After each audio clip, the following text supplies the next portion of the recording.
Hello, and welcome back to Crit and Crit. I'm Scint. I'm Axion, and we are continuing our journey through Circle of the Moon and our discussion of Mary Shelley's Frankenstein.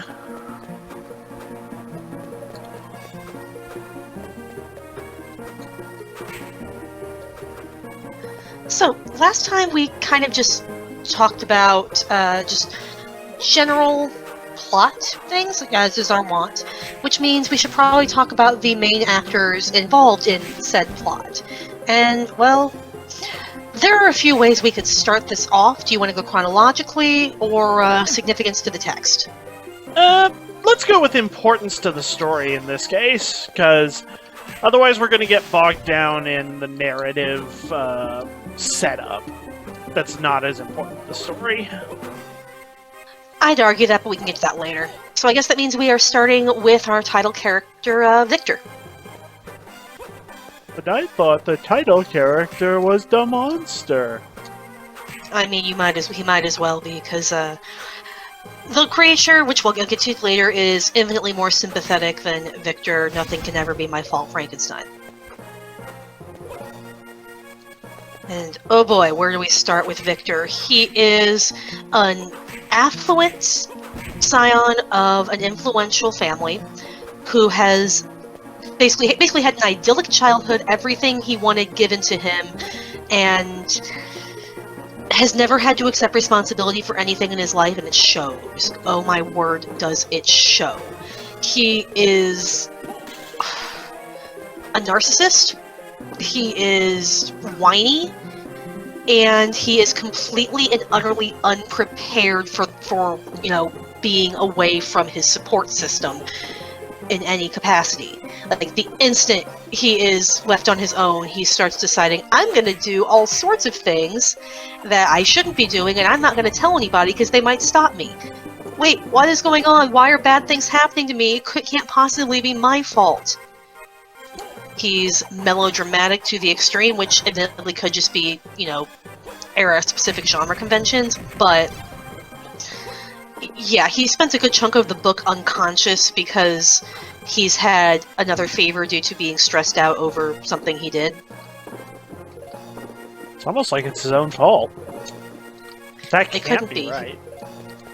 It couldn't be his fault. He never did anything wrong. He just, created a literal superhuman being, neglected it, made sure he never thought about it or told anyone about it, so everyone would see it only as a monster, and so on and so forth. And, even when the creature vows vengeance against him, specifically against those he loves, he doesn't tell anyone that there's this threat out there that could, harm them. He just doesn't want anyone to be disappointed in him, so of course he doesn't tell them. I was about to say, but that would be embarrassing. Yeah, it's very clear that it's all about glory for Victor. He doesn't tell anybody about the creation because he doesn't want to have to share it. He doesn't want anybody to take his research away or take credit for what he's found. And then he doesn't tell anybody about the creation possibly being out there to murder people until it's confirmed that he has other to murder people, but he still doesn't tell anybody because that would mean admitting I had made a mistake, and people would look at me with disappointment, and I don't want that. So it's entirely due to his ego. He cannot accept responsibility for what he has done, and he cannot accept anybody looking at him with anything other than, positive light. I'm also pretty sure he's been considering buying Twitter. Oof. Tell me I'm wrong. You're not wrong, but oof.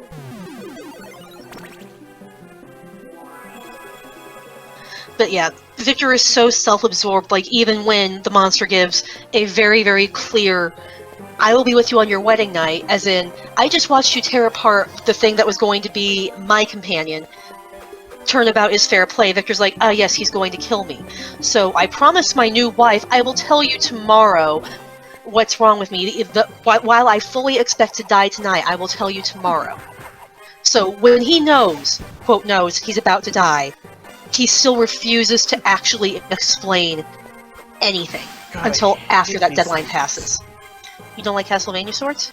I do not like Castlevania swords. They are annoying. But yeah, and it's like I know that like Victor wants to be seen as sympathetic, and Walton definitely wants you to feel for Victor when he describes him in his narration. But Victor's own actions make him thoroughly unlikable because, well, he's destroyed by his own making. And at any point, he could have stepped in and made decisions to save not only his own life, but those the lives of those around him. But he didn't because it was going to inconvenience him to do so. And I'm sorry, it's really hard to feel bad for that kind of person.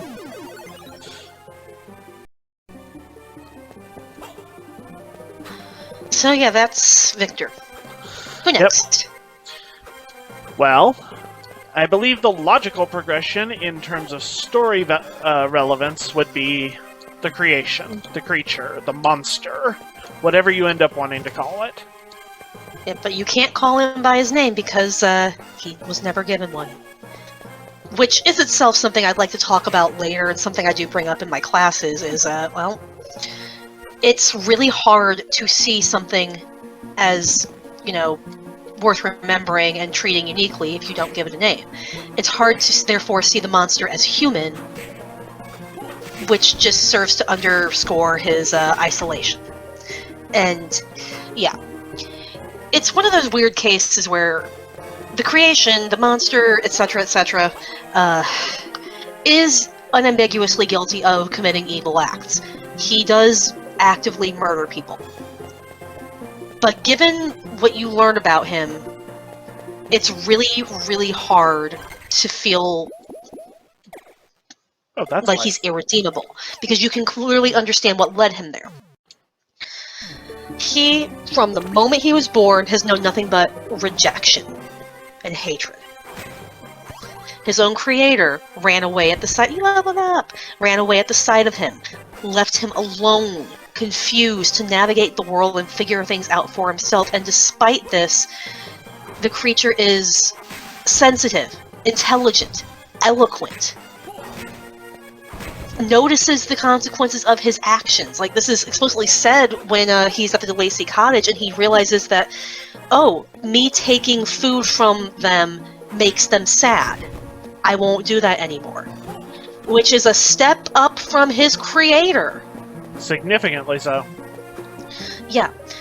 The creature just wants to be loved and accepted and tries so hard to earn this at first from the DeLacys. Like, he does everything he can to help them and spends months working up the courage to go actually speak to them.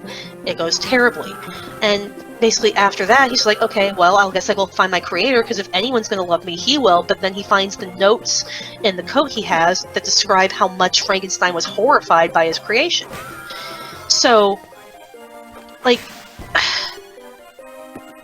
you can't help but feel bad for him. He's done nothing wrong at this point other than be ugly. He can't help that. And at every turn, he's just treated like crap no matter what he does. Tries to help. Like, he saves someone from drowning and people shoot at him because, oh god, it's a monster, kill it, kill it.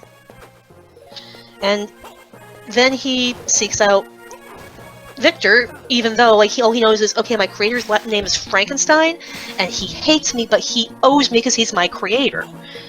Before he could even find Victor, he's like, okay, maybe a kid who won't be prejudiced will love me. Anyone who's ever been around children knows that kids are absolutely savage, so good luck there. Yeah, I was about to say, that was a mistaken impression on his part. To be fair, this was written back in the times where people still thought kids were innocent. But even back in those days, anybody who has been a child would know better. Probably, yeah. Yeah, runs into William Frankenstein, tries to kidnap him because you're a young person. You don't know prejudice yet. I'm going to raise you to be my friend because, again, the monster is 2 and doesn't fully have his critical thinking skills developed. Bad decisions are going to happen in this book a lot. The kid calls him ugly, says, I'm going to tell my father on you. He's Monsieur Frankenstein. He's very important. Oh! I guess she'll be my first victim then.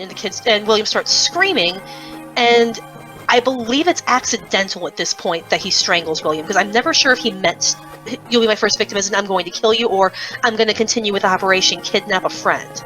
But either way, William is dead. And yeah, this is the point where he's like, okay, well, I found this picture. I'm going to get rid of the picture because I've learned from the story of the Lacey's how to work mischief, and gets Justine killed because she's pretty. And he's angry that she's pretty and he's not. He has no idea that this is making Victor even sadder, because I'm pretty sure if he had known, he would have done it quicker. Or maybe just straight up killed her too. But, yeah.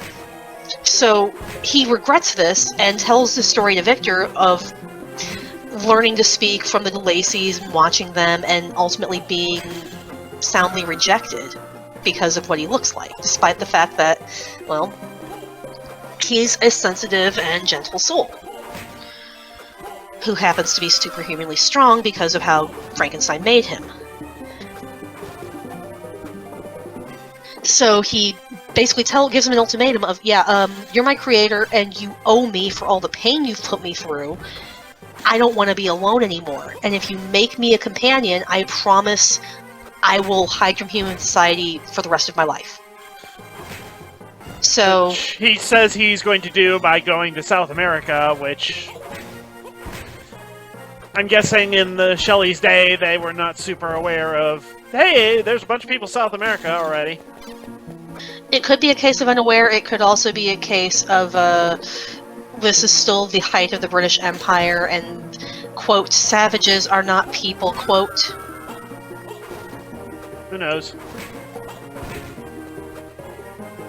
Yeah, the point is he's going to avoid cities, and it's easier to hide in a densely forested area. So, I mean, hiding in the Amazon might be a better bet, you know? Yep.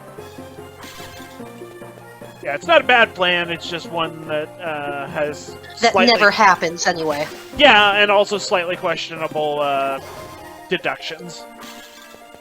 Yeah.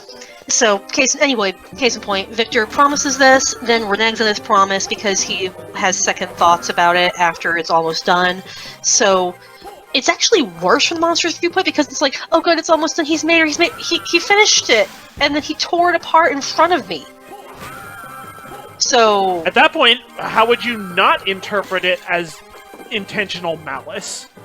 It's not even just you didn't do the job. You waited until I was watching you, and then you just ripped it to shreds in front of me. Yeah, like, we know that's not the rationale for it. It's Victor has never started thinking things through once in his life. Why would he start now? But the creature doesn't know that. The creature just knows, basically, I got you a car. Now I'm going to put it into neutral and let it roll off this cliff. Don't you like Thelma and Louise? I've never actually seen that. But yeah, he swears vengeance at this point, which is perfectly, you can understand at that point. Because as you said, it's hard to not interpret that as a personal, I ripped your heart out in front of you, ha ha ha, because I can. So he does it right back, and is thrilled that Victor starts hunting him because, oh my god, Dad is paying attention to me. This is all I've ever wanted. I'm enjoying this. Dad's focused on me. He's not pretending I don't exist. I mean, yeah, he's still calling me a demon and a hellspawn and trying to kill me, but he's paying attention to me. I'll take it. Any press is good press. Yep. And this lasts until Frankenstein dies, at which point the creature mourns over his deceased father as the only person who could have ever understood him, and promises to Walton, yeah, I have nothing left to live for. I'm gonna go kill myself. Because what's the point? I know that there's nothing I can do to make this world accept me. I tried. I'm done. So, nice and depressing. I had several kids in my class upon reading this decide, aw, sweet baby, I want to adopt him and give him hugs. And I'm like, you have fun with that. Oh. It's fine. Who's next? Well, from storyline purposes, the next character of importance would probably be Walton, since he does set up the frame device in the story. Yep, and not just that, he's a foil for Frankenstein. He is also in pursuit of knowledge for the greater glory of society. He wants to find things that will help people. He wants to learn things. He wants to do these grand adventures. And he's doing this for the sake of science. But he's set up as a foil because he actually stops and listens to the people around him. He's not going off and doing this by himself. So he is also a fairly sheltered person who does not have as much experience with the real world. But and also kind of like the creature, he's mentioned he's never had a true friend. Like he's had his sister, but he doesn't really have a peer that he can talk to about these things. So, yeah, he's kind of he wishes he had someone he could talk to, and he thinks he finds his kindred spirit in Victor, who by the time he meets him is completely broken, and tells him, "Don't do these things. Look at how my life has turned out. Woe is me." But I also will say, though Walton does learn enough to, listen to his crew and turn back rather than get them all killed, he still is very sympathetic to Frankenstein's plight, even though he's gotten the full story and knows that it's entirely Frankenstein's fault that Frankenstein is in the situation. So, yeah, he's kind of the Parks and Rec meme of, I have never done anything wrong in my life. Yes, I know, and I love you. Because, yeah, Frankenstein is his new bro. He doesn't want his bro to die, and how could you do this to him? And he even tries to call the creation out on, look, you've killed him, and this is your fault. And the creature's like, so how come it's okay for you to destroy me, and that's not murder? But when I do it, it's murder. That's a double standard. Why are you like this? So Walton is Victor light, but turns around before it's too late, but he's still got some learning to do. Yep. And unfortunately, I believe the implied answer to the monster's question in that context is, because you're not human. And murder is only for killing a human. But then... Which kind of gets into the whole what's a human, what's a monster thing, but we can do that later. Yeah, I was about to say, that is a bigger rabbit hole that should probably be its own episode. And has a lot of issues. That's a big enough rabbit hole that Elmer Fudd can't poke his gun in it and have it poke around the other side like it does in some cartoons. Alright, next. Let's see. I believe next in relevance would be Elizabeth. Poor Elizabeth. She deserved so much better than she got. She really did. Like most female characters in these older stories, I think that's going to be a running theme when we do these old tales. Which is interesting because of Shelley's background, but again, another episode. Elizabeth is Victor's adopted not cousin. Best way I can put it. While his parents were on vacation in Italy, they found this adorable little orphan with this beggar family and decided she's too pure to be raised among these poors. Let's adopt her, which is itself a hot mess, and we're not dealing with that right now. Yep. And look at it turns out she is actually the daughter of a noblewoman who abused her.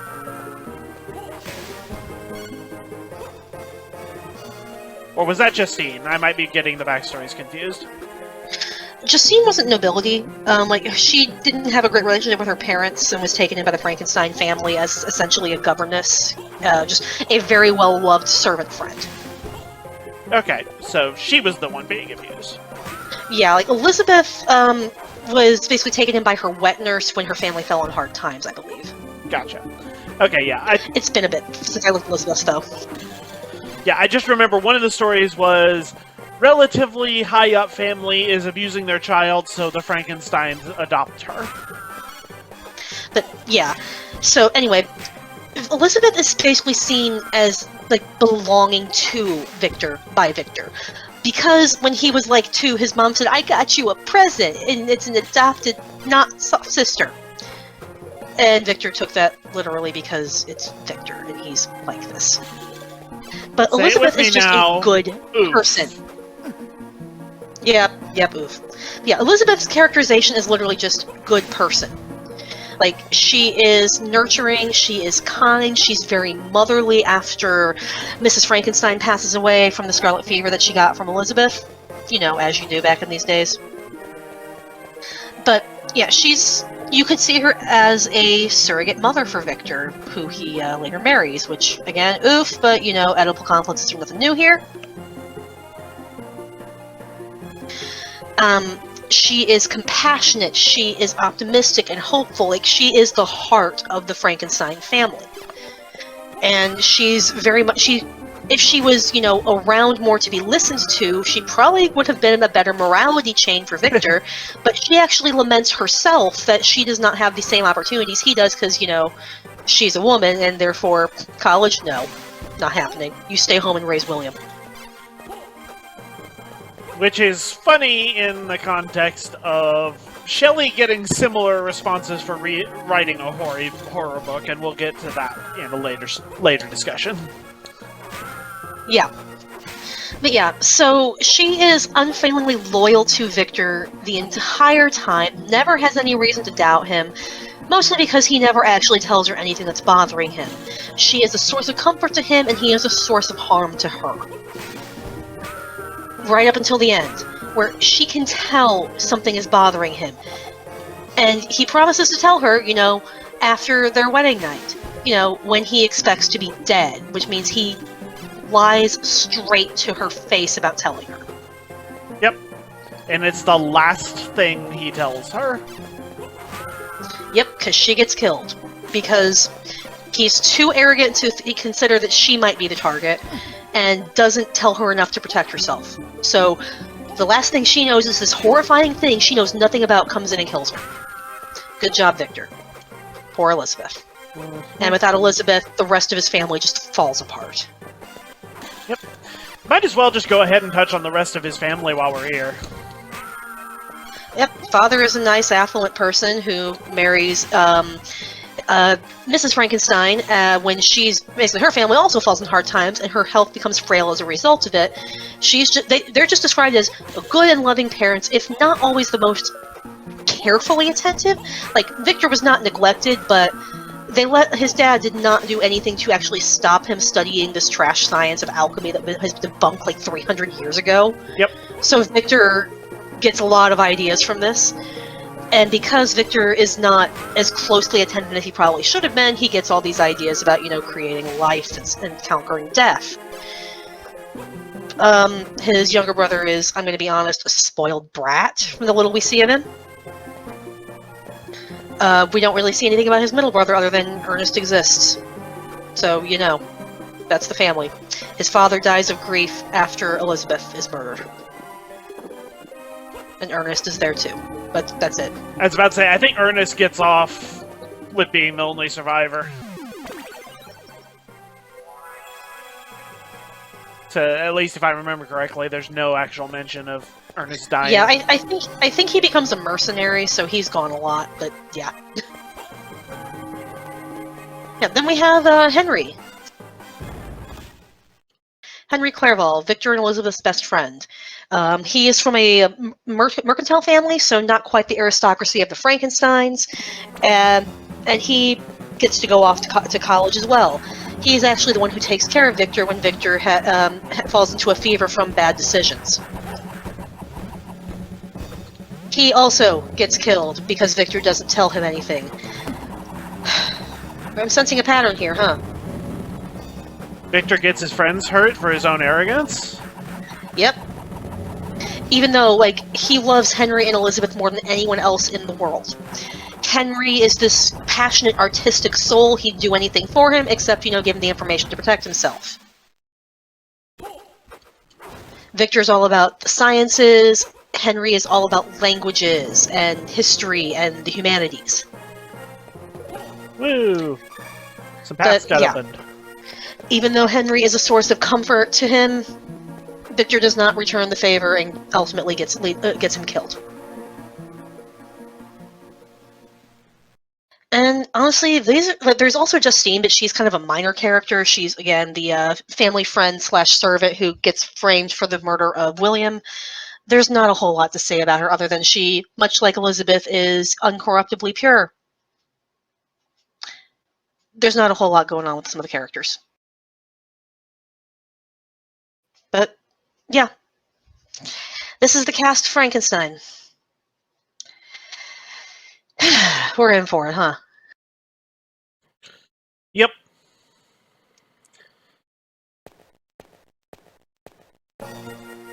And angsty McLonghair had his temper tantrum.